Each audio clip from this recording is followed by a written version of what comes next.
Azzam is the largest yacht in the world, and there is, in terms of size, there's two main features. One, of course, is what is 180 meters. So we try to visualize certain features of the yacht, such as there are 2,200 square meters of teak deck, which is equal to half a football pitch. There are 95 kilometers of aluminum and steel profiles that are needed to stiffen the hull and superstructure. We have 50 kilometers of piping, and if you have a chance to look at the picture of the actual 3D drawing showing all the pipes on the boat, it may give you an idea of the complexity of putting in a system and then finding the space to route the cables throughout the whole ship. There's 560 kilometers of cables on it.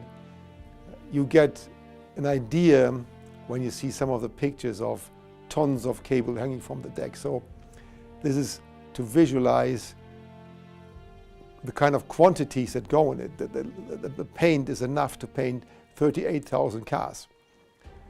And then the other aspect of the whole yacht is that the shipyard needed about 1.5 million man hours of shipyard labor, construction, design, and so on. Statistically, for every labor hour in the shipyard, there are 3 hours in the supporting industry.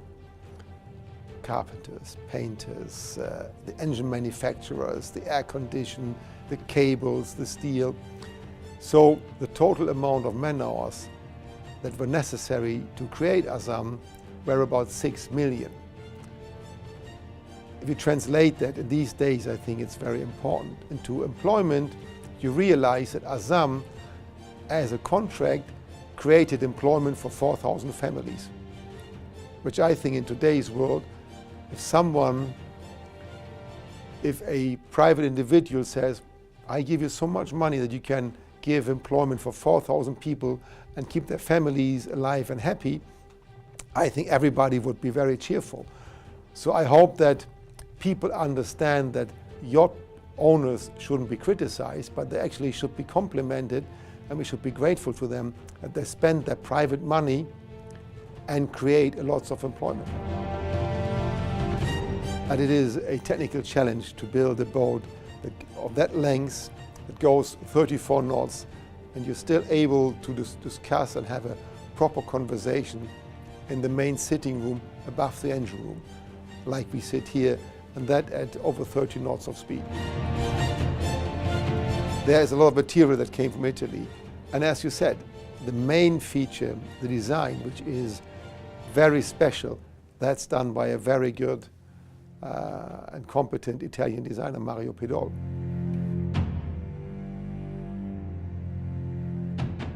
Designing Azzam has been a big challenge for us.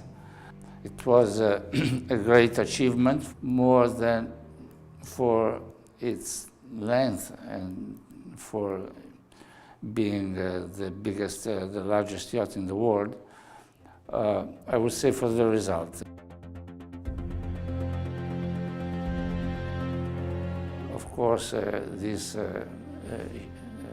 complex yacht had a number of challenges in his contents, main contents, the speed, the power, the length, and the timing was, I would say, the most hard to comply, because to design and deliver and build such a yacht in only 4 years is definitely first time ever in the world.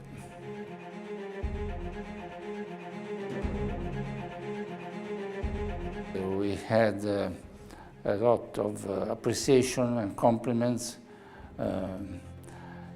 even before the official disclosure to the public.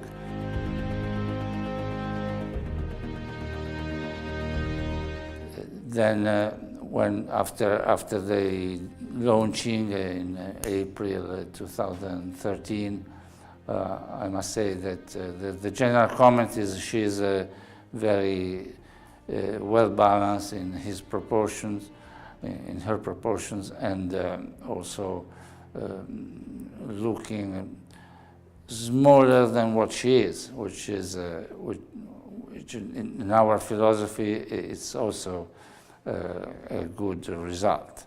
I think that we have always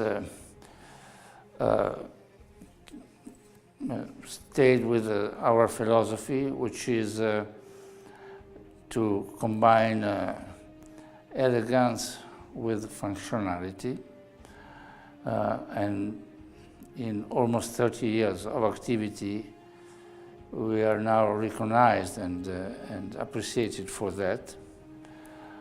Whether talking about sailing yachts, serious production, or custom luxury sailing yachts, and the same on motor yachts. So I think it's a kind of sensibility that is part of our DNA, which has been, which is recognizable and has been appreciated by the market and by the clientele.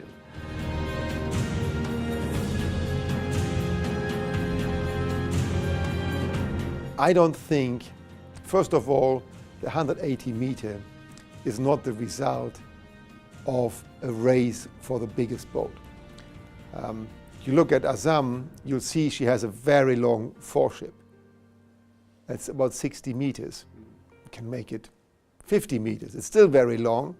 The boat is only 170, but the length of the boat was purely design driven.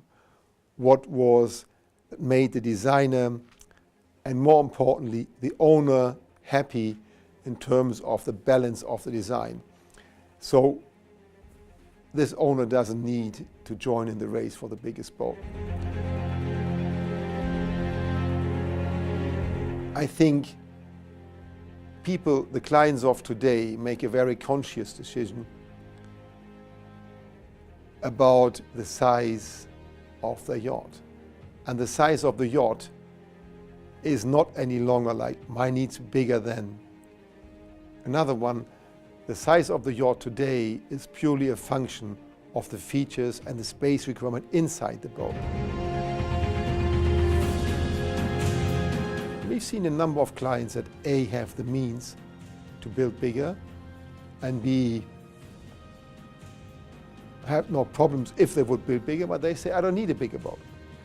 So I think the idea of racing for length and size, I think that really in that dimension never really has taken off, and I don't think it will take off.